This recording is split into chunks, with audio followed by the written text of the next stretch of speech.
Oh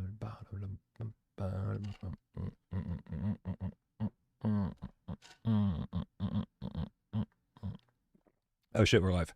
What's going on, Mouse? We are? It's happening?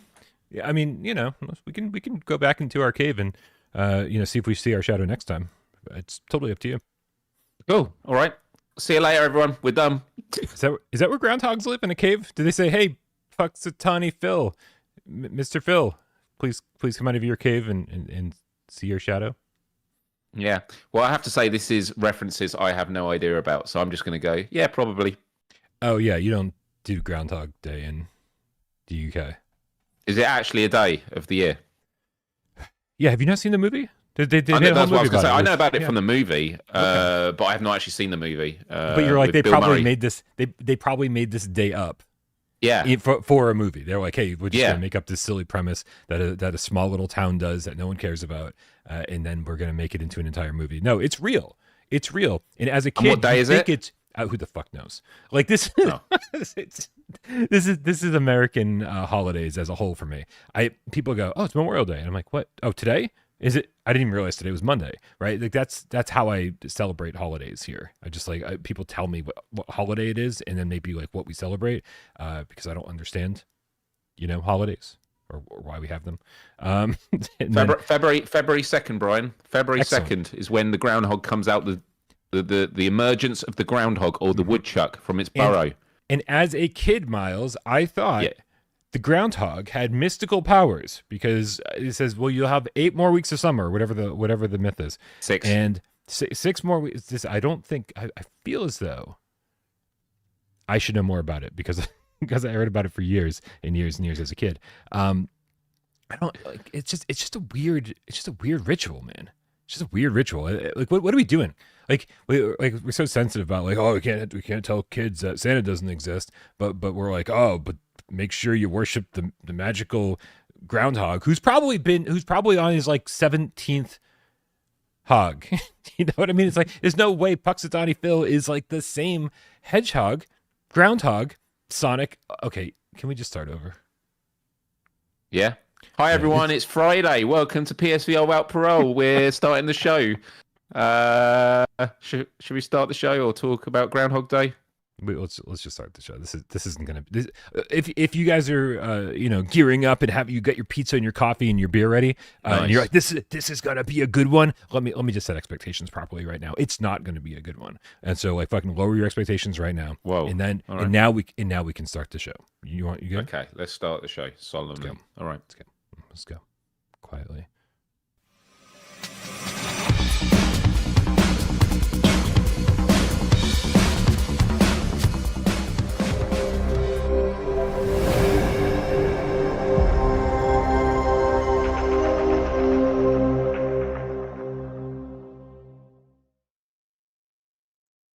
This is, what Silver Nexus in the chat says, rituals create togetherness in a society, no matter how silly, which is why I get together with my friends once a year and we sacrifice a virgin in my basement. This is PSVR GamesCast Live. We film live every single Monday, Wednesday, and 2 Wise Friday right here on YouTube. We do it live 6 p.m. Eastern for your viewing pleasure, but we also care very much about your oral pleasure. That's why our good friend RidePop uploads this on podcast services of your choice. Whatever that choice might be, we respect your choice. We are very, very pro, not that word, because that would be political. We're very pro decision. Whatever your decision is. I like that. You can choose you can decide on any podcast service. We respect you enough to let you make your own decision. Miles, my name is Brian Paul from this channel right here without Parole. And this guy over here to my left, to your right, it's Miles Dyer from youtube.com/Miles. Hey, Brian. Hey, GameCats. Happy Friday. I can't believe the week has passed already, and back here we are to talk about all things PSVR2 and Groundhog Day. So, good mix. There wasn't a groundhog in the thumbnail, which I was quite disappointed about. So maybe fix that in post. Or was there, Miles? Oh yeah, maybe I didn't. Maybe it was like a Where's Wally? Where's Waldo thing. I'm sorry. Waldo? Then you say Waldo. See, it's Waldo, isn't it? Waldo, is that what you say? That is what I say. Actually, I choose not to say it anymore. Okay, but we say Wally. We say ours is Where's Wally? What are you yelling about? What are you talking Anyway, about? good to see everyone. Hope you've had a good week and all ready for the weekend. Got lots of VR games to play. Yeah. Yeah. You've had a busy week, I'm guessing, Miles. Yeah. A little bit busy, but it's been all right. And I've got my G&T here. I'm with Mr. Brian Poole and with the Game Cats. We're going to talk about VR. This is wicked. What are you drinking? I'm only 3 weeks away from falling off the wagon, Miles. So I'm prepping by just drinking coffee this time. But I'm prepping. I'm priming the pumps. I'm getting ready because 3 weeks from today, I'm going to add Bailey's to this. No, you're not. How do you know? I don't know. That's what I was asking. I do what I want. Know. Wait, you do what? Yeah, it's your pro decision. I get it. That's your pro decision. That's someone else. He knows who he is. That's not me. I am pro decision. I make my own decisions, Miles. Oh my god. I'm just trying to be as goofy as possible because it's one of those days, Miles, where I woke up and I said, "Oh my god, fuck everything." Right? You get up and you're like, "Oh, it's 8:00 in the morning. It's maybe this is a normal time to get up and like, get to work and brew some coffee and start your day." Yeah. And I was like, not having it today. I just did not want that to be a thing. Do not care. And in fact, if I worked for somebody else instead of myself, I probably would have called in today. No, dude. Well, listen, it's interesting that you brought up coffee because coincidentally, do you know that groundhogs actually like coffee? And do you know what they like to put in their coffee? Frangelico. Whole milk.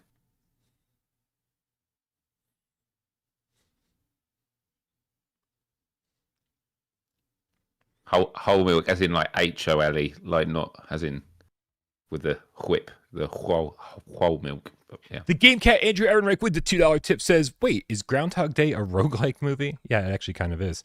Roguelike movie. That's right? Cool. I like that. Very nice. Very nice.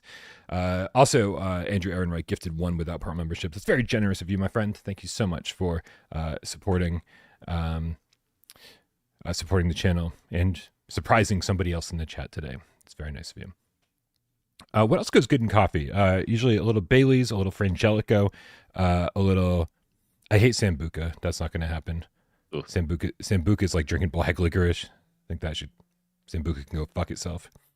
I am going to fall off the wagon, Miles. I think this is an important conversation to have, right? Because my life has been so transparent, and I think that like I'm 11 years sober is really, you get to a point where you're like, this is fucking boring, right? And so it's gonna be fun for a minute, and then it's gonna get real bad. We need to get you in some of those mixologist games on PSVR2 where you make drinks for zombies and all that sort of stuff. Oh yeah, cool. Yeah, yep, I'll do that. No, Bartender VR was like one of Kahlua. Yes, Kahlua and Bailey's and Frangelica, the best mix right there. Johnny Rod popped the stray cat. Oh, old Darth in the chat was really good with the groundhog joke. He says he thought it was ground coffee, likes ground coffee. That's kind of good. I like that. That's good. Good. It's a good one. I think you're influencing these cats in the worst possible way, Miles. I don't like what your influence has done. All right. Well, I'll reflect on that. I've reflected on it. Is reflect upon? Is it just sounded like you were setting up for? Now you're getting paranoid that everything I say is a pun. Yeah. That's the problem with the Brits with their dryness. It's just everything. It's like there is something sinister going on here, and I don't know what it is. All right, Miles, we got a few things to talk about here today. This is and I want to say thank you guys very much for being here. You have no idea how frequently you become my personal therapist just by being here, by hanging out, shooting the shit with us. It always brightens my day, and that's why we're doing the show, because no matter how much of a shitty day I've had and how negative and self-destructive I feel, you guys are here, and you always make me feel better. So thank you for being here. We love you so very much. And since we love you very much, we're going to kick off the show with a couple viewer takeover questions. If you guys don't know how to leave a viewer takeover question, all you got to do is go over to our Discord server, click the link in the description below. While you're there, click all the other links too. Come follow me and Miles over on Blue Sky. Come and subscribe to Miles' YouTube channel if you haven't already. Make sure that you join our Discord. There's all sorts of great links down there. Subscribe to AJ and Wes while you're at it. Good stuff. Miles, first viewer takeover question comes to us from our Discord. Uh, Primal Sage writes hashtag viewer takeover. We speak a lot about janky games, which ruin the experience. But what is the jankiest game where you've powered through it or ignored it because you were having too much fun to stop? A game comes to my mind straight away, but I don't know if it is the jankiest. But Survive. Ooh, that's a good one, man. That's a good one. I had a lot of fun in Survive, but it was only because of the company that I kept. I played with some friends, and we had a great time, and we all dealt with the jank together. It wasn't. This sounds like a weird contradiction, but it was like it wasn't bad janky.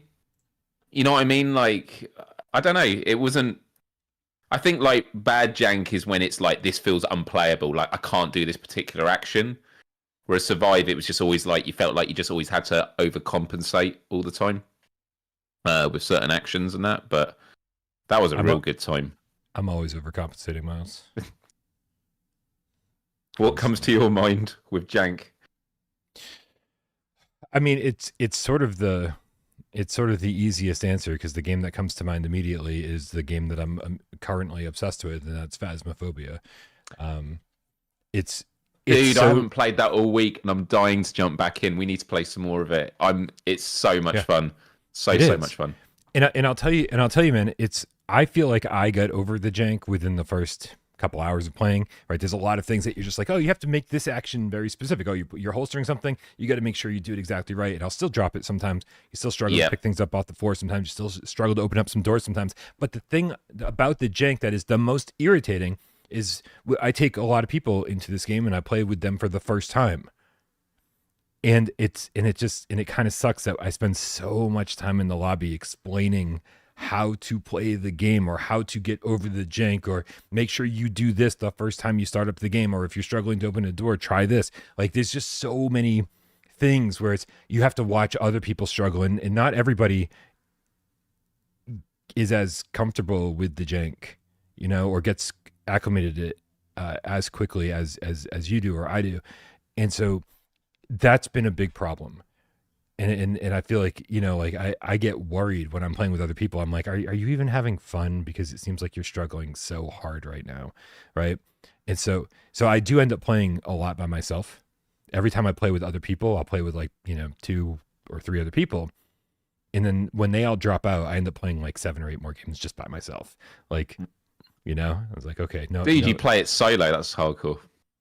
It's hardcore, but you learn a lot, right? Because when 4 people are doing things, it's like you only see your kind of quarter of the experience, and you only maybe get 1/4 of the evidence yourself. And so there's things that you're constantly learning in Phasmo.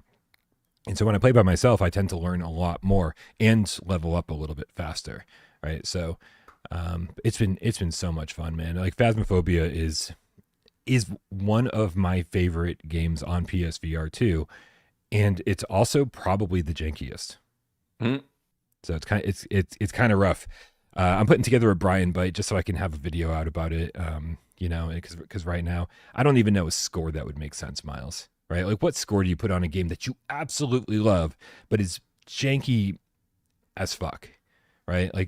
So I'm like, oh, 2 out of 3 paws. That's easy. But 7 out of 10, anything less than a 7 out of 10 makes it sound like I didn't like it, which is unfair because I loved it. Right? If it was polished, it'd be a 9 out of 10. But I don't know, man. It's tough. So we'll do a. I struggle with the doors on that game still, and most of the time it's fine because I've got used to it, know how to overcompensate. But I find I have to turn my side to the door and do that kind of action, just sideways open it with my shoulder.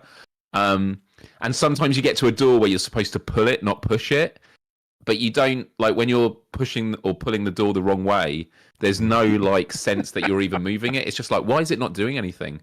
Right. So yeah, that's the only part of the jank I really struggle with. Apart from that, really good time. And the belts that you wear are stupid. They look so ridiculous. I have flat screen players going, why have you got this massive loop going round in front of you? like a hula hoop or something.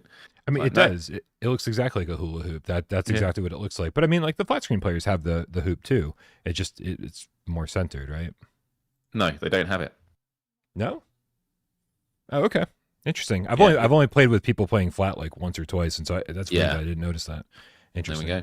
Yeah. Bound Underground says crouch before opening the doors. Other people have said make sure you're not moving when you're opening doors. I've said make an exaggerated door opening motion. I don't think I've ever found anything that works 100% of the time. Yeah, that's true. Yep. Hmm. Yeah. Oh, man. I'm just reading through the chat. Don't mind me. Yep. Do you mean to take the next question? Yeah, please do, man. Please. I From haven't Luke liked or heard Sparling. this. Viewer Takeover. What upcoming game would hurt the most if it sucked? That is such a good question. What would you be most heartbroken if it came out and it wasn't good? I have two answers for this. I have two answers as well. I have one now, answer before for you say myself. what they are, Yeah. I want you to tell me why there are two answers, because it might be the same reason as me. I have one answer for myself because it's just something that I want to be good. This and is then it. And then I have another answer. This is why we're friends, Miles. Is because, yeah. And the other answer is because for the platform itself, for PSVR2, like it's something that like if it's not good, I think it's going to be really heartbreaking. And the thing that could have sold consoles or headsets might not sell headsets. So let's go with the personal stuff first, Miles. We'll save the bigger one for after. I think the personal one. I think they're both going to be the same for us. Do you say what the personal one is? And actually, wait, before you do, I'm just going to write mine down, and then I'm going to hold it up, and we can see. I don't know if you're pretending to be psychic right now or if you're, because this definitely feels like a magic trick of some kind. No, I just want to see if we're consistent. I don't think anyone's going to doubt that.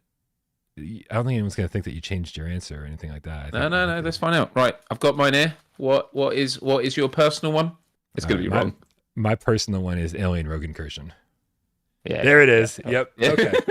And the reason is because listen, I've already said many times that I think as a fan of the Alien series, as a fan of VR, I'm just going to love playing this regardless. Right? I don't think that's a question at all. I'm going to have fun with it for whatever it is. If it ends up being the game that I want, if it doesn't end up being the game that I want, I'm still going to have fun with it, even if it's not nearly as deep or cool or as whatever as I want it to be. However, I do want it to be awesome, right? I've been waiting for an Alien VR game for so long that I will be a little bit heartbroken if it's not great. Is that pretty much your reason too? It is, man. It is. It's in some ways I want it to outdo expectations. Most games you're like, I hope it's. You're gonna do it the other way around. Cool. That's good. Yep. This one could be wrong, but I think I know what it's gonna be. But yeah, no, for Alien, I also want it to be good for Servius. I want them to be back on form. Like Vertigo have really excelled themselves with Metro, and I just want Servius to be back in the game. And like they've been given a great IP.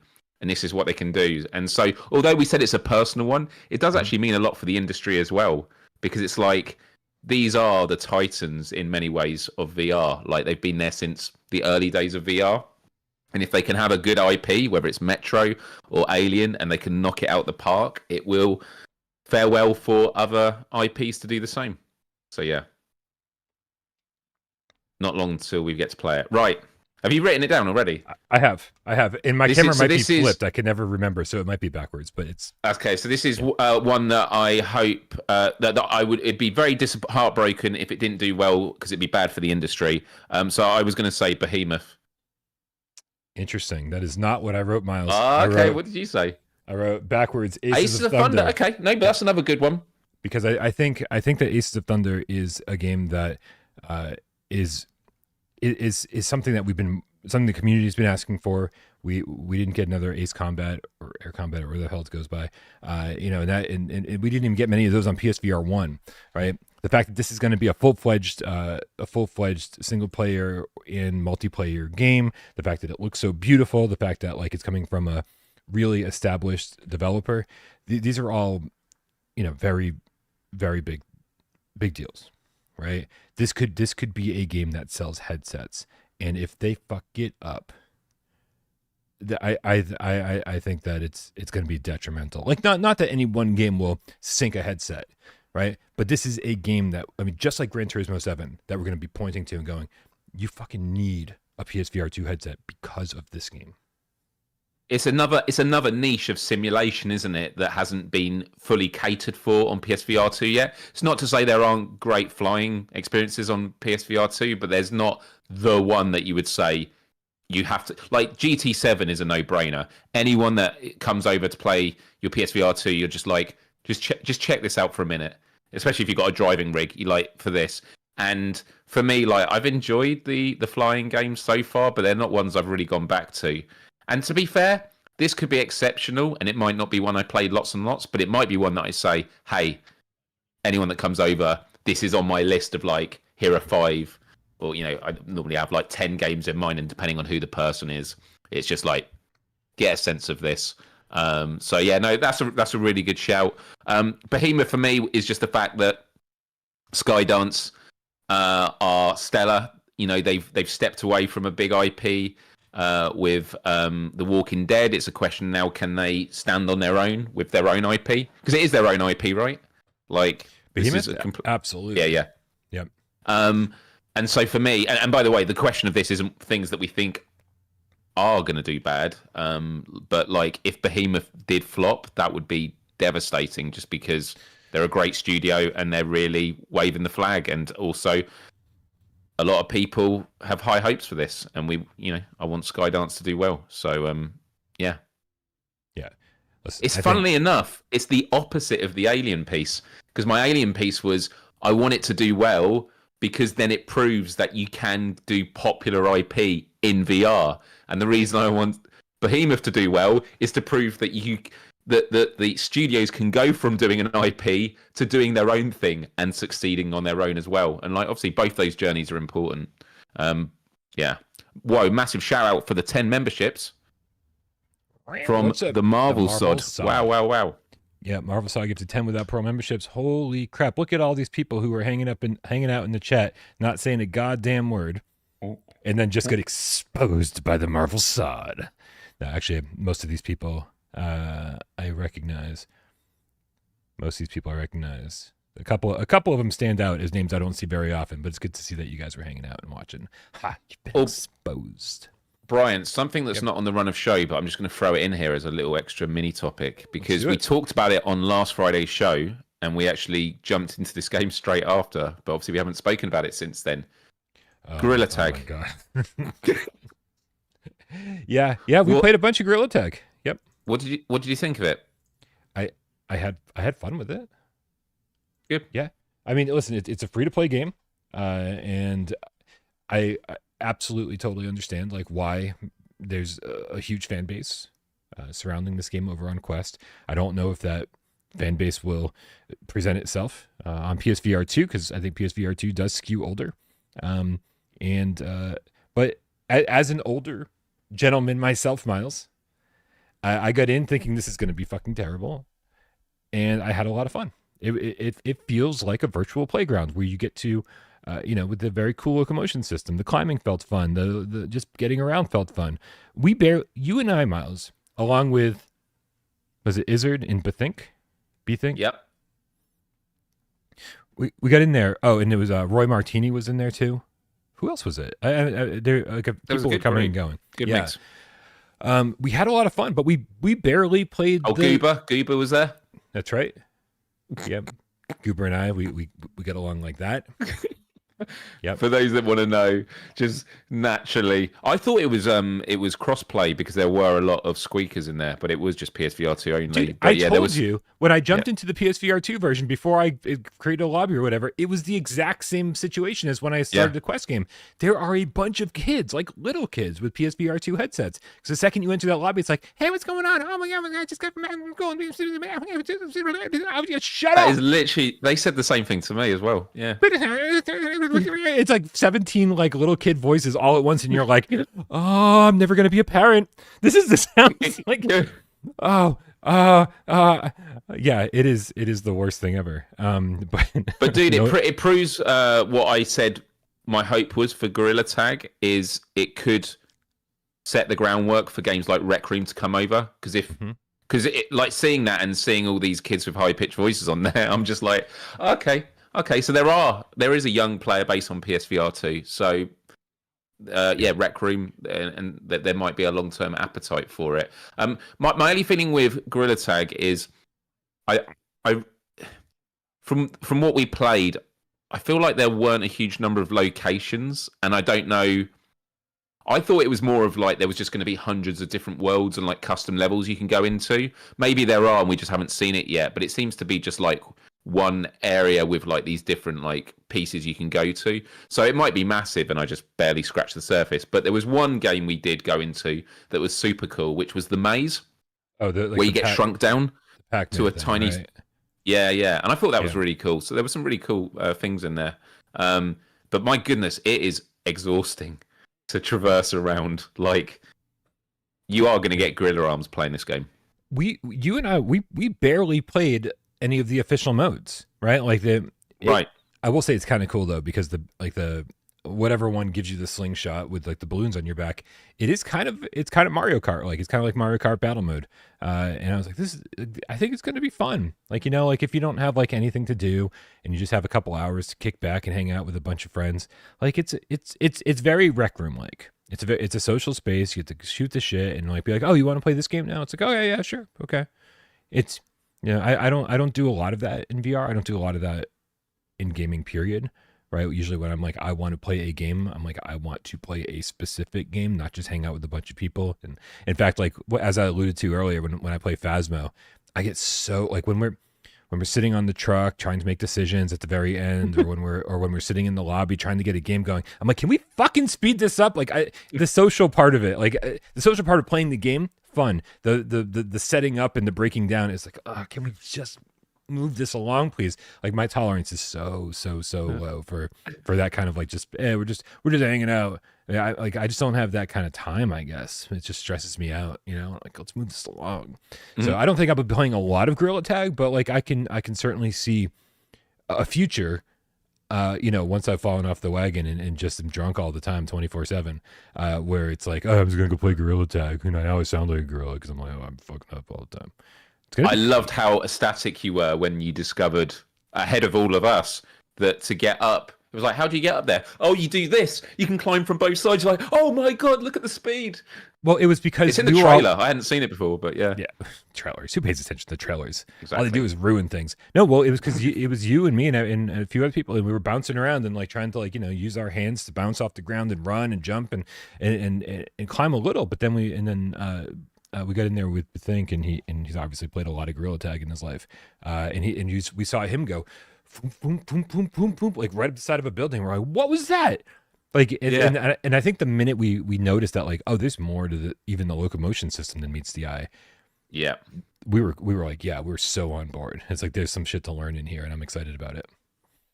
And there's a platinum trophy, people. And as someone said in the chat, the maze trophy is really hard. We didn't manage to do it. If there's any game caps out there that want to try and attempt it with me at some point, let me know and we'll jump in. Yeah. All right, Miles. Let's tackle what PlayStation might be teasing. Sorry, I'm hearing weird noises, and the lights are flickering. Okay, well, that was me just going. Okay. I'm sure that's exactly what it is. So PlayStation just released a trailer, I guess, for Play Has No Limits. And let's bring up this. In case you guys haven't seen it, we're just going to put it full screen here.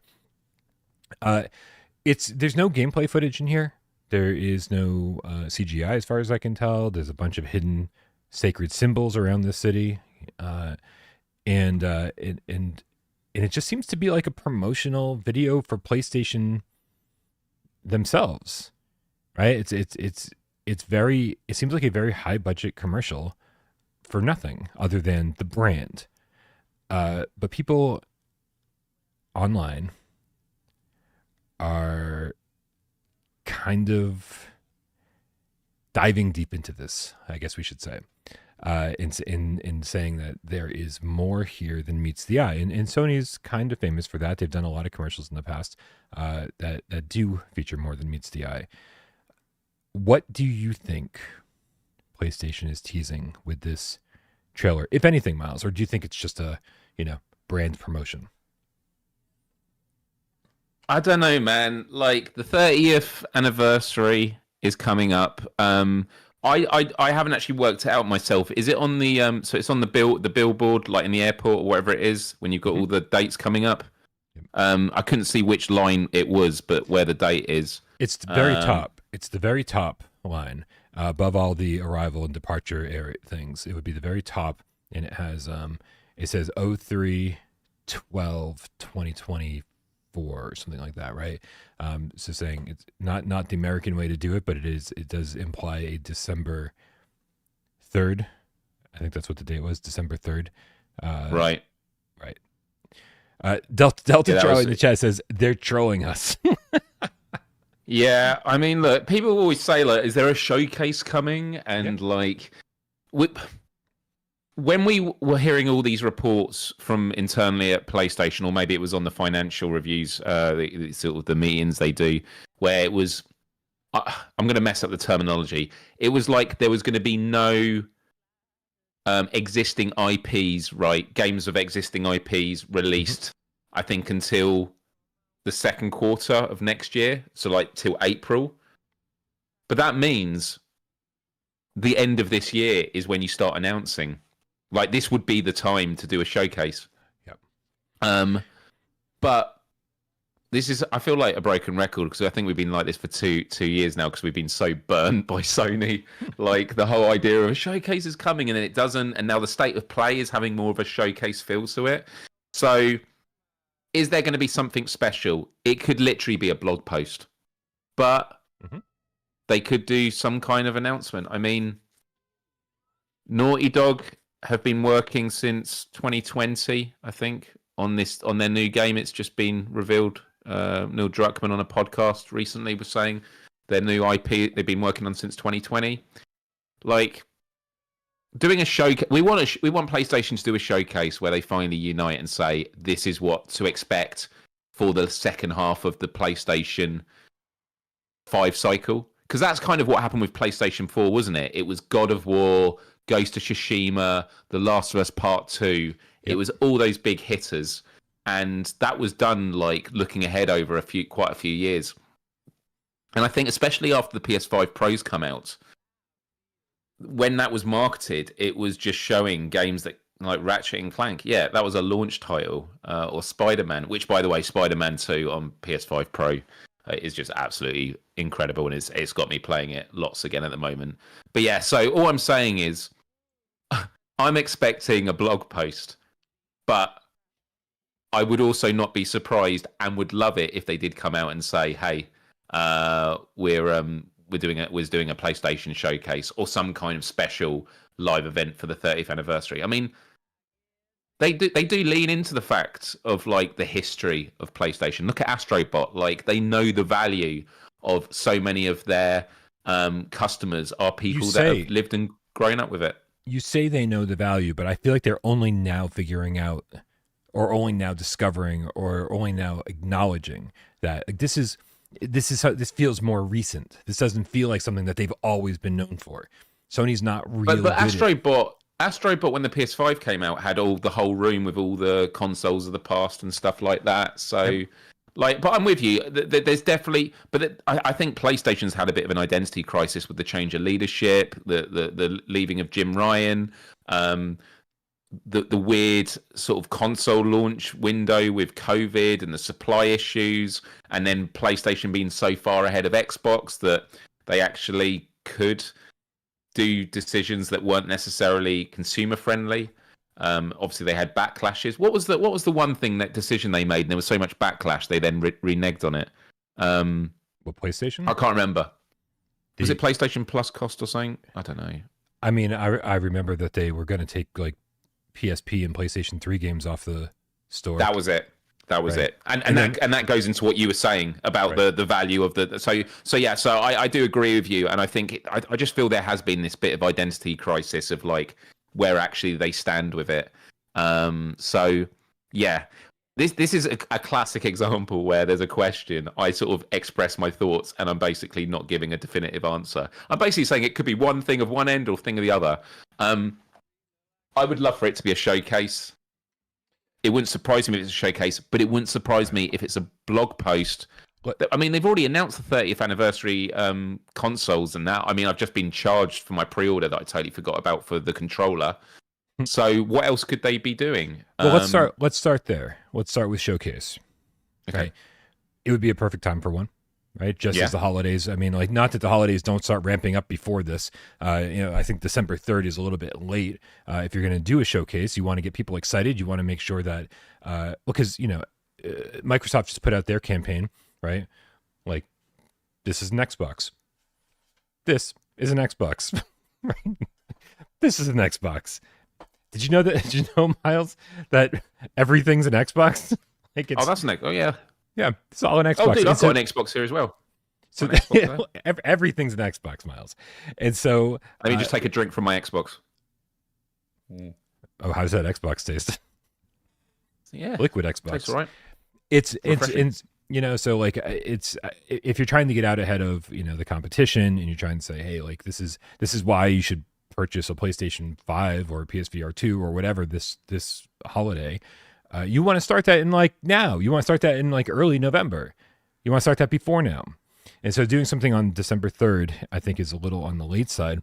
However, as you already mentioned, December 3rd is the 30th anniversary of PlayStation. I think that's a massive milestone. And I think too many companies lately have let massive milestones slip through their hands, right? Whether it be intentionally or unintentionally, poor planning, or games just taking longer to develop, and or things not coming together the way they wanted. I remember Mega Man's anniversary came and went, and it was just like nothing, right? And that sucks, man. Because as gamers, we've said this before, we seem to care more about these IPs and these properties than even the people making them. And that's really depressing. We don't that's not what you want to see. You want to see the same enthusiasm from the people making the games and the people publishing the games and the consoles that you play the games on. Those people, we want to see from all of those people, as you want to see as much enthusiasm from them as much as we have. So, what the interesting part of this is that PlayStation or Sony or whatever you want to say, there's a PlayStation division that we could call PlayStation. They used to do this thing called the PlayStation Experience every December. And they recently exactly, and they only did it for a few years. Like, in my head, they did it for 10 years in a row, and that wasn't the case. It was only a couple of years, like 2 or 3 times. But it was also the best. But it was also the best. Like, it was better than any other like a game show or trade show that was out there, right? It was almost better than E3. It was almost better than Paris Games Week. It was almost better than Tokyo Game Show, because it was just PlayStation, and they weren't beholden to investors to say, oh, here's our new quadruple A game, and here's another new quadruple A game, and oh, by the way, blah blah. It was this nice blend of big stuff and smaller stuff, but stuff that you would be excited about no matter what, because it was just cool. And so and that's where they did the triple whammy. They had the 3 rooms: Ghost of Tsushima, God of War, and The Last of Us, I think it was. So it really felt like it was like special. It felt really important, and it felt like they were really giving gamers what they wanted when they were doing this. And so this is, by the way, this is not my tinfoil hat theory. This comes directly to us from Rypop. He is way more in tune with this stuff than I am, and basically saying, hey, they renewed the trademark, and now here they are teasing this date. Could we be in for another PlayStation experience? And the answer is, I don't fucking know, man. Like, Sony never. Whenever I think Sony should zig, they zag, and I have no idea what they're doing over there. But I do think it's interesting. The pandemic also changed everything, because from a business perspective, when the pandemic happened, they closed up on events. They started live streaming because everyone was online, and that sort of created the new culture of what people expected. The price to do a live stream versus going to an event and getting people there, once that is on your balance sheet of like costings, that's a very hard thing to go back on. And so doesn't mean they can't do a PSX and it's done in a different way, but it's going to be a pre-recorded piece. Like everyone is very careful with their marketing now and messaging. Yep. The whole magic of E3 or PSX, you're watching live demos, and it's the what could go wrong. You know, that's kind of why live streams. It's why people like watching us live. It's like, what are we going to say? We don't even know what we're going to say. We just chat and see what happens. But yeah, so that's a big part of it. So I don't know. There could be like a live stream PSX piece, but then I think they'll just do it as a showcase that's like framed in the sense of 30th year anniversary special, which then comes with maybe some special announcements where they announce maybe some classic PlayStation games that are getting remade, or do you know what I mean? It's that kind of thing. But again, these are things that I don't necessarily strongly buy into, but those are totally plausible. Yeah. As Wes in the chat says, this looks like a well-made PlayStation brand promo to me. Yeah, could be nothing more than that, right? Now, in that date, you know, the 30th anniversary could just be a shout out to the fact that the brand is turning 30.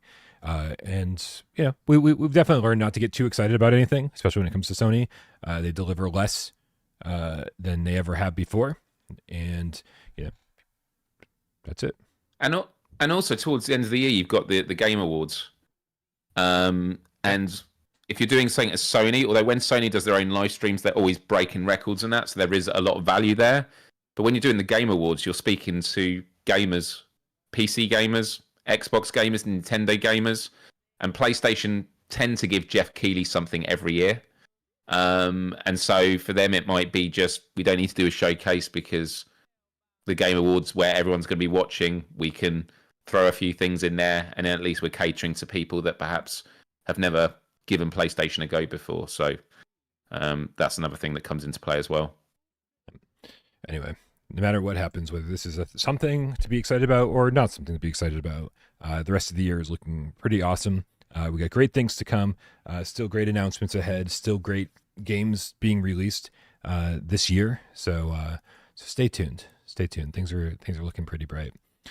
We get Dratzeb with $5 tip saying, I had a crazy week and just jumped into the stream. Is Resident Evil 7 coming to PSVR2? It wouldn't be a week of GamesCast Live if we didn't talk about Resident Evil 7 coming to PSVR2. The answer is we hope, but there absolutely is no evidence of that happening. We're very excited about the prospect of it happening, but no, we know the same thing about that this week, Dratzeb, as we knew last week, and that's a whole lot of fucking nothing.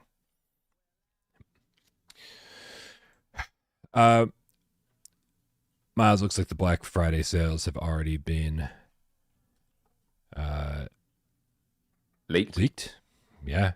But beyond leaked, Miles. Beyond leaked.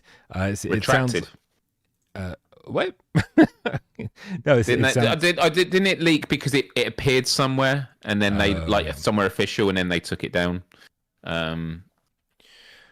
Yes, yeah, they already posted some of this, and then they had to take it down. Hold on a second though. So leaked, and also some retailers have already jumped the gun in other countries. Primal Sage posted in our Discord that Germany has already jumped the gun, and you can get these discounts for PlayStation 5 and PSVR 2, maybe both of them, maybe just one, who knows. Regardless, there are retailers jumping the gun and getting these sales started earlier. And it's everything we hoped it would be and more, Miles, because not only are we seeing the same $200 discount on the PSVR 2 that we saw last time, the back-to-school sale, but we are also getting, is it a $70 discount for the PlayStation 5, the Slim, which is pretty awesome, man. This is like, it definitely seems like if you've been holding off on buying a PSVR 2 or a PlayStation 5, this seems about the right time to jump in. Thank goodness they're not discounting the PS5 Pro. that would be pretty insane to have a pro discount. That would be corporate suicide. Like, right? Oh man, it was like so expensive, and then to be like, oh, and also it's now $100 cheaper. You'd be like, fuck, we love our loyal fans so much that we were happy to charge you a premium. Insane. Yeah. This is Liam Croft over here on Push Square. The headline reads, PS5 consoles, PSVR 2 discounts for Black Friday seemingly revealed. Let's see. Sony will reportedly offer significant discounts across base PS5 systems and PSVR2 headsets this Black Friday, with reliable leaker detailing the company supposedly has planned.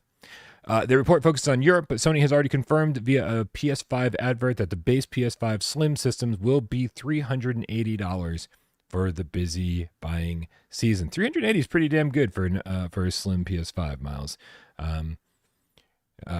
It's usually what? It's usually $450 for the Slim, and relatively speaking, it's good. But like, yeah. But I'm with you. No, that is a decent discount considering where we are with stuff. I was hoping there was going to be some kind of discount on the disc drives, which are still sold out in the UK. Because I'd like to get one for my PS5 Pro. Yeah. Wow. Listen, sirens on my end. I didn't think I was gonna want a disc drive, and then every time I turn around, I feel like I'm like, oh crap! Like I told you the story about No Man's Sky, how I had to spend $60 buying that in order to test it out for my comparison video that's still in the works. And then I realized that the key I had for Overdark was a European key, and I have no idea what the login information for that account is. So I said, fuck it, I'm just gonna buy that too. And so I've already spent like $100 just buying games that I have on disc. Right, I actually have that's the worst part. Not only was my key for Overdark European, but I bought the physical version of Overdark. So I've spent so much money on Overdark, being unable to play it. And so, it's just one of those things. It's like, well, you know what? How much does a drive go for? Less than $100, right? $70-$80. It's like, at this point, I just want it in case something like this pops up again, and I don't have to spend even more money for it. What was the point? The point is that $380 isn't too bad, isn't too shabby. But yeah, the fact that disc drives are not available for you, and that those are not discounted for the digital gamer, Miles, I think this is a good price. For the physical gamer, it's still a lot of money, I think. The leaker says the Black Friday promotion will run from November 12th to December 12th. How old is this article? It's from today. I mean, yeah. So what they think is maybe that this was what the plan was, but they're now pushing it back. So it might be that it lasts a month. Okay. But it might just be a bit later, or it lasts till the 12th of December, but from a later date. Yeah. Okay, so roughly November 12th to December 12th, even though it's November 15th right now. The PS5 Slim is, you can see the prices on the screen here. The standard. I mean, it's a great bit of promo if it was like a purpose leak, because what you do is you get the leak, you get people chatting about it, and people are like, oh, okay, that's actually a decent price. I might hold off on getting something else. But the interesting thing on this list is the PSVR2 and PSVR2 are called The Mountain is the same. Yeah, I was really confused by that. I don't understand why that would be the case. Unless it is just the fact it's like Call of the Mountain thing has a much more limited supply, so they want to get rid of that you ship them first, and then they're like, but we just want to keep moving as many as possible. So that could be a part of it. And without jumping too far ahead, I was actually just having a quick look at some of the top comments on this article, and it's actually been really good to see. People have been saying like that. Someone said that VR2 price is very tempting. I've saved enough to get me either that or the Steam Deck, but just waiting to see if there's a sell on the Steam Deck before choosing. Someone else says, if you're on the fence about VR, let this price convince you. I absolutely love my PSVR 2. And if you have a Premium Plus subscribe, you have a ready-made library there for you, and you absolutely should play Pistol Whip and Walkabout Golf. So, I mean, that's a really great point as well, actually. And I hope that is a part of the marketing. Like, if you buy a PSVR 2, you should get with it Premium for, like, even if it was just a month. Like, you get a month of it so that you get access to those games. Obviously, I think it should be a year, but just giving people something so they can check out these games. Yeah, the premium service, as we talked about on Wednesday, has never looked better. I've even got comments on Wednesday's GamesCast about people reminding us saying, hey, don't forget that there are premium exclusive demos for some VR games as well. And so you get to try out Breachers and, some other stuff. So, yeah. So really, yeah, I mean, you buy a PSVR2 with a PlayStation 5, and you get a year premium, and you are pretty much good to go without buying anything. And you probably, let's be fair, already own Resident Evil Village or RE4 Remake or Gran Turismo, and so you probably own some of the best PSVR2 games already that you've only played on flat. Also, as somebody who owns a Steam Deck, I kind of wish I could get my money back for the Steam Deck. Like it's fine, man, but like I played Vampire Survivors on it for like 200 hours, and like I could have played that anywhere. You know what I mean? Like I don't know. Steam Deck just doesn't do it for me. I don't. I think my thing is that like I've been in part of the PlayStation ecosystem for so long that like building a Steam library and buying stuff there, it's just like I've had a Steam account for so long, and I've got a pile of games that have either been sent to me or that I've just redeemed over the years, that I bought over the years on sale. But I play so infrequently on Steam that like my Steam Deck just collects dust, which is really unfortunate because I think it's a cool piece of tech. At least VR, at least PSVR2 gives you a brand new way to experience games. Brand new way. If you've never played VR before, or you haven't played VR in like 5-6 years, you're gonna be really impressed by how far things have come. So, yeah.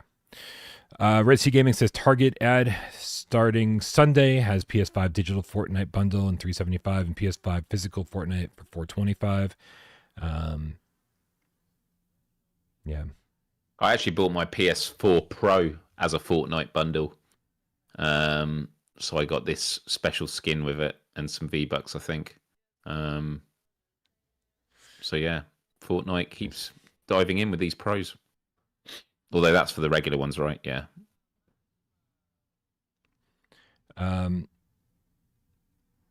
What the fuck is Macho talking about? LOL, I told you, Brian, the Legion Go was better. Why don't you stream your PS5 to your deck? You can on the... What the fuck is... That's not even on the English Lego anymore, Macho. Right? You can on the Lego. You can on the Lego. What? All right, somebody... It's the end of the week, man. Somebody translate for me. I don't know. I think Macho fell off the wagon as well. He's just typing random letters now. Hopefully, it's like a million monkeys typing Shakespeare. That's pretty much what's going on there. What the fuck, Miles? Listen. This price seems like it's going to take effect most places sooner rather than later. And as we said during the back to school sale, fucking buy one now. Hey, this is the perfect price for a PSVR2 headset. I totally understand when people say $550 is so fucking much money. Yes, it is. I 100% agree with you. I think it's a lot of money. I don't think they need to charge that much for it. I think that they, I don't know what they did. I don't know what they did. We all think that like $300 is the sweet spot. If they somehow get the price down permanently to $300, we'd all be really happy with that. They came damn close with these sales. $350 is like, this is your time to check it out. And I'm pretty certain that this is going to be a pretty big holiday for PSVR 2.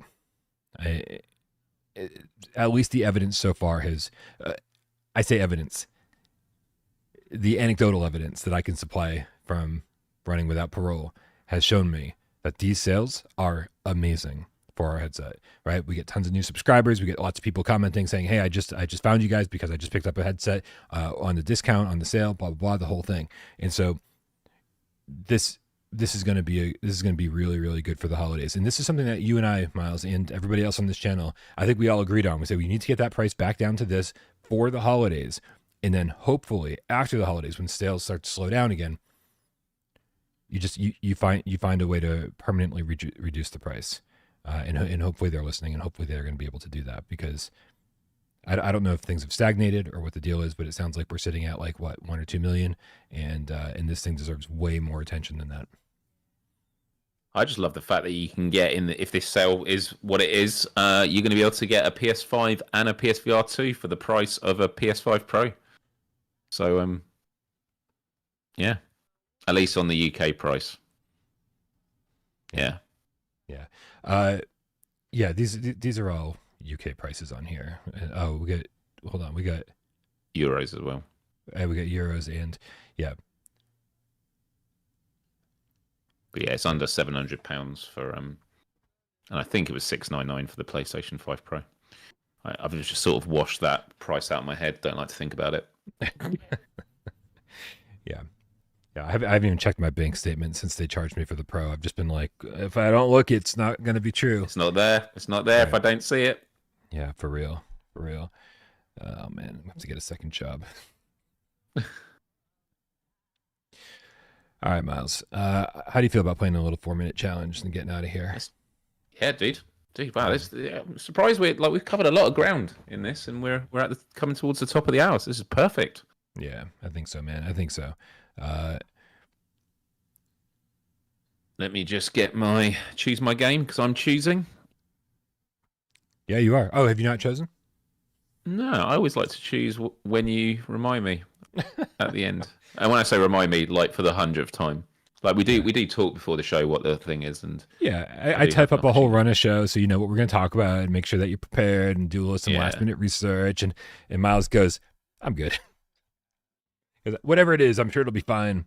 Wes doesn't even like when I send him a run of show. He's like, this is nonsense to me. This is just junk filling up my spam folder. What are you doing this for? What a waste of time. Oh, I've got a game. Dude, I haven't showered. Like, I don't think I've showered in like 2 days. Like, this is what my hair does. Like, this is what my hair does when I don't shower or shampoo. This is just, what a mess. Actually, maybe I want to choose a different one because I think I'm not going to be able to answer all the questions on this. Oh, no, I can do it. Yeah? You good? Yeah. All right, man. Well, in that case, guys, you know how this works. I'm going to put 4 minutes up on the clock up on the counter the way that Jeremy likes it. And then you guys out there and me right here, we only have 4 minutes and an infinite number of yes or no questions to figure out what PSVR 1 or PSVR 2 game Miles is thinking of. On your mark. On my mark. Get Des, go. Is this a PSVR 2 game? Yes. Is it a PSVR 1 game as well? No. Is it on Quest or Steam by any chance? Yes. Okay. First person? Yep. Any third person elements? No. Okay. Do you shoot guns in this game? No. Do you shoot bows and arrows? No. Is it futuristic? No. Do you shoot at all in this game? Shoot anything? No. Okay. No. Is it a puzzle game? Yes. Is there any combat at all? No. Okay, we got rid of combat. It's all puzzles all the time, guys. Is it available on PlayStation Plus Premium? No. Damn, there goes the last clock winder. Is it multiplayer? No. Okay, no gorilla tag, Wes, but good shout. Old Darth asks, does Brian like this game? I'd never asked him, but if I was to guess, I'd say no. Okay. So that definitely eliminates Red Matter 2. Is it part of a series? No. Is it when we say puzzle game, is it like environmental puzzles, like you walk around and like there's things that need to be figured out? Yep. Okay. Is it published by Vertigo? Actually, I'd like to just correct an earlier answer. It is on PSVR as well.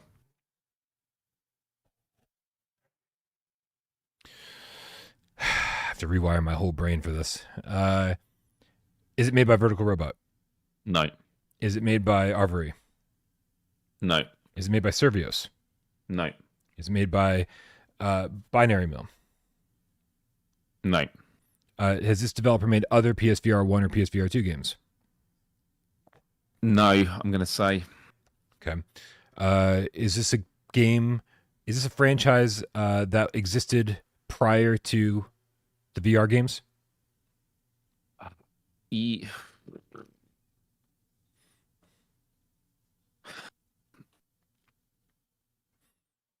I'm going to say yeah, but I would say don't get drawn to that too much. Is this part of the Room series of games? No. All right, it takes care of that. Sorry, you guys.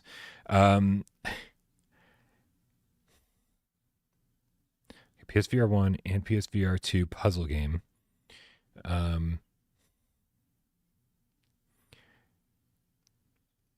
It can't be Puzzling Places, Red Sea. because more environmental. Do you have full locomotion? Like, can you walk around? I'm going to say yes. Okay. It's not. I'm sorry that I feel like I'm repeating myself. This is not part of an established IP. It's not a game made from an established IP, right? I'm just going to say yeah on this. I'm going to say yeah on this. Okay, that's so interesting. Are there any horror elements? No. Okay.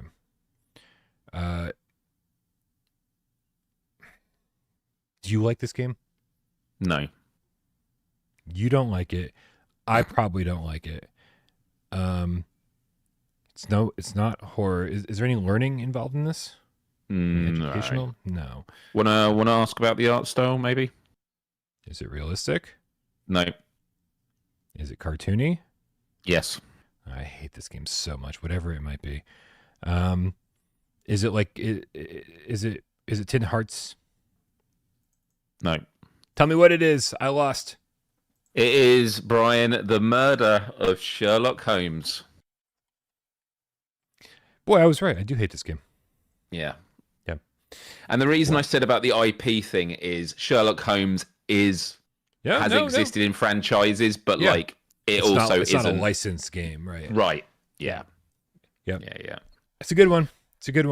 A friend of mine this week saw it was on sale among 3 other games and asked which ones I'd recommend. I said I definitely wouldn't recommend this one. And he said, "Oh, I'll go get it anyway because it's got some trophies." And then he texted me not long after and went, "Yeah, that was. I regret that." I thought you were gonna say he's like, "I'm gonna get it anyway because I have trust issues." Yeah. Yeah. Dude, I worked out that you can complete this game in 8 moves. I think that's how it didn't take me much longer than that. Like, I feel like I skipped entire puzzles because there are elements in this escape room that I didn't use. There are entire puzzles I think I missed. This is the first time it's been picked, Looper? Holy shit. That's crazy. Right. So I will just say, though, like, I think this was someone's first VR game, and, like, what they actually do in this, it's actually pretty cool. There are cool elements to it, but it's way too short. Did you say it has full locomotion? Is it just teleportation? I thought it was. I think in the trailer it looks like full locomotion, but I think it's teleportation. Maybe it was because it was room scale. Maybe that's what was being used. Yeah, maybe then it is. Maybe it is. Maybe it is just. Dude, I did a Brian bite on this game, and I still don't know the answer. But yeah. But anyway, I was going to say you get to the end of this game, and then which it doesn't take long at all, and then whatever there's this like whole like cinematic moment. I say cinematic. You're in the game. It's not like a cutscene. You're that's there. Being very generous. And I'm like, oh, this is cool. This is where it kicks off, and it's like, oh no, that's the end. That was the end of the game. It was like it felt like this is the beginning. But the fact that the trailer says an escape room like you've never experienced before, I mean, they're right. Yeah, they're right. It doesn't necessarily mean it's a good thing. So yeah, look. I do respect devs that it's their first game and they put it out there, but at the end of the day, you're being put there against other choices, and it wasn't good. I respect devs who say this is my first game, and I'm going to charge $3.99, right? Because it is my first game, and I know that it's not very long. I know it's not very good, but I do want to put it out there and get some feedback from you guys. Please be patient with me. I can't wait to make something better for you. This game launched at like $15 or something, and it was over in 20 minutes for me. So I didn't realize it was on PSVR. It was only when I went onto the store and it said PSVR headset required for PS4 version. So yeah, I forget exactly what it cost at launch. Who's that? Steve. I mean, the full price is about $50. It's currently 50% off. It's still too much. Still too much. Like if this was like literally $2.99, $3.99, again, we'd be very, very accepting. I'm finding the same thing with Corridor VR. Unfortunately, like I really want to like Corridor VR. It's $20, and it feels like a game that should be like $7.99. And I told Noah, the developer, I was like, listen, man, the frame rate's going to make people sick. Like it is just stuttery the whole time. I tried it on the OG. I tried it on the Pro. It stutters. It is a game with 7 polygons per level, and like. It's just why doesn't this run better, right? Like you should not be pushing the hardware even in the slightest. And so the fact that like we're walking around trying, it would be a game that I would probably recommend on sale for like $7. But right now it makes me sick to play. Makes me sick to play, and I'm like, and I've got a pretty good stomach, man. I've got a pretty good stomach for VR stuff. But when you're walking around and everything just stutters constantly, I'm sorry. Like I can't even get to the point of reviewing it because I can't play it enough. So cool Shades system. Grey Cool. Matter in the chats. Sorry, I was just going to say Shades of Grey Matter in the chat says, "Oof, yeah, if they charge $3 to $5 for the Murder Sherlock Holmes, it'd be more acceptable." I honestly, if they had done it for like $3 to $5. I think that, and it had a platinum trophy. I actually think it would get it would not be getting a 2.1 out of 5 stars. It would be getting maybe 3 to 4 because a lot of people play it and go, "Oh, it's clearly a small game, and I can get my trophies, and it's like a fun mini experience." Pricing is a big part of expectation, especially in VR.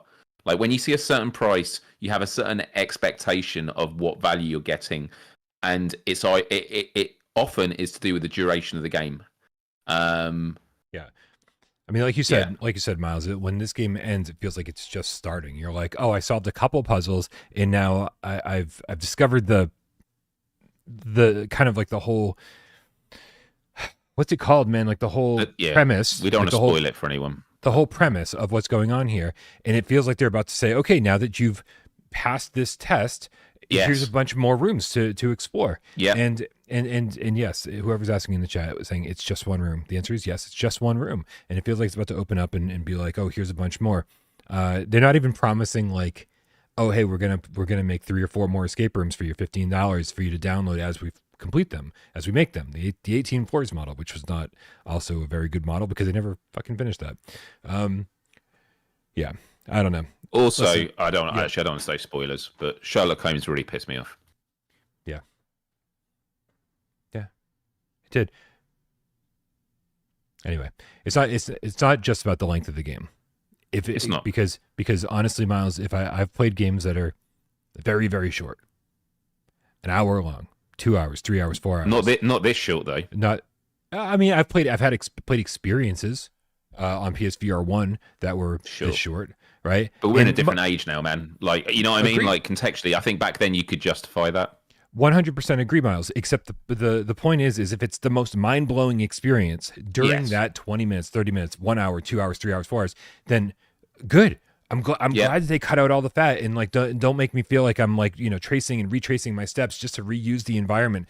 Like even Metro did that. Like Metro is this high quality game, and it felt like for so much of the time I was like, man, haven't I been here before? This place looks really familiar. And then after feeling that way for a little while, suddenly they go, oh, now you do retrace your steps and you have been here before. And you're like, oh crap. Like, so it's a little bit crazy that I don't know, man. Like it's just like you don't have to stretch out the length of your game. Just make sure that every minute you're in it is awesome. So I don't think the length of the game is the most important thing, is what I'm trying to say. If you have an amazing 2 hour game that people are going to talk about and it just feels great to play, then awesome. That I'm totally down for that. I agree, but generally speaking, it is a good indicator. Like for the most part, yeah. So few games end up being an hour long and also awesome. Right? Yeah. Bam's in the chat saying Fract is way too short. Yeah, Fract is way too short. They should never put out a demo of that game because all of us had played the first half of the game because of the demo. And then we finished the game and went, wait, that's all it is? And it had a really cruel platinum trophy that I'll never forgive them for. That's pretty cruel. Pretty cruel. The only way to get more hours out of that game is to strive for the platinum trophy. Yeah. All right, man. But it is time to get out of here. I want to thank everybody. You guys are amazing. Thank you, everybody. Helps this channel run. My moderators are kicking ass over here and over at our Discord. Click the link in the description below. Come join our Discord. That is the place where these conversations happen 24/7. Also, I just lost it, man. Thanks everybody who supports the channel financially over on patreon.com/withoutparole over here by being a member. The MarvelSod for gifting memberships. Everyone who tips during the show, you guys are keeping the lights on. It means more to me than you know. We had a brief conversation in the comments of the last GamesCast about the Without Parole financial situation. Like, I just don't understand, man. I think people think that like I'm like raking it in over here. Nah, man. Like I live cheap. It's the only way. It's the only way I can possibly make this channel happen, right? And so I'm really happy that people appreciate what I'm doing here. But also, if you think that I'm making tons of money, you're out of your goddamn mind. That's where the sponsorship conversation comes from. But anyway, we'll further those conversations later on. Shout out to everybody who hangs out in this community. Again, I care way more. I'll always care more about you guys being here, in your presence. Your money is so fucking secondary. It's not even funny. So thanks for being here. Thanks for hanging out in the chat. And thanks to everybody who sits back and watches the show and doesn't say a goddamn word. We know you're out there, and we love you just as much.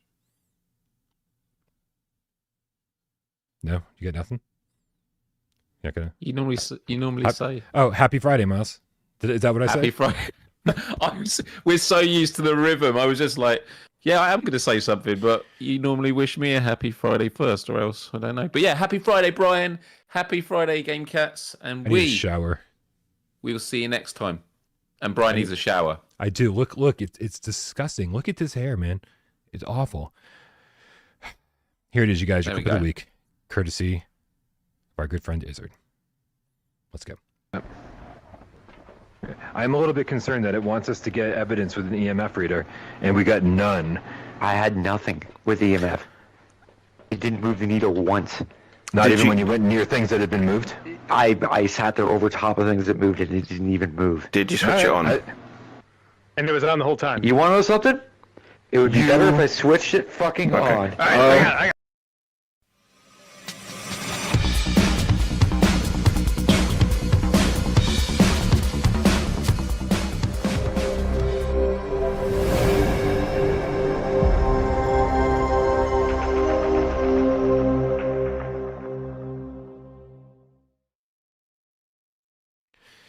Miles, definitely the most important rule of Phasmophobia is that if you're charged with using the EMF reader, turn it on. It's a very good point, dude. That whole hunt, I'm constantly trying to keep a read on everybody and be like, hey, who's checking for UV? Who's checking for temperatures? Who's checking for this? Right, to make sure that everyone's got their kind of like role and everyone's, someone's setting up the dots in the in the video camera, checking for dots, checking for ghost orbs, the whole thing, right? Trying to keep a read on everybody. I kept asking Rye Pop. I was like, no EMF, no EMF, no. And he's going from room to room, being like, no readings. I'm not getting a fucking reading anywhere. No EMF, no readings anywhere. And so we're like, okay, well, off to the next room. Let's find the ghost room. And we were in the house for so long. And when Izzard was like, are you sure that it's on? I was like, wow, what a dick thing to say. Are you sure you're not fucking stupid, Rye? And he goes, oh yeah. It's too funny, man. Too funny. We've had so many awesome moments in Phasmo like that. We could literally populate clip of the week till the end of time with just funny moments of people getting scared, people doing funny shit, stupid shit, just the awesome moments that happen in there. That is half of the reason to play it. I am in love with Phasmophobia. I don't care how janky it is. It's never going to stop me from playing it. Okay. You want to play some Phasmophobia? Jump back into it. You want to go play some Phasmophobia right now, Miles? I'm up for it. You up for it?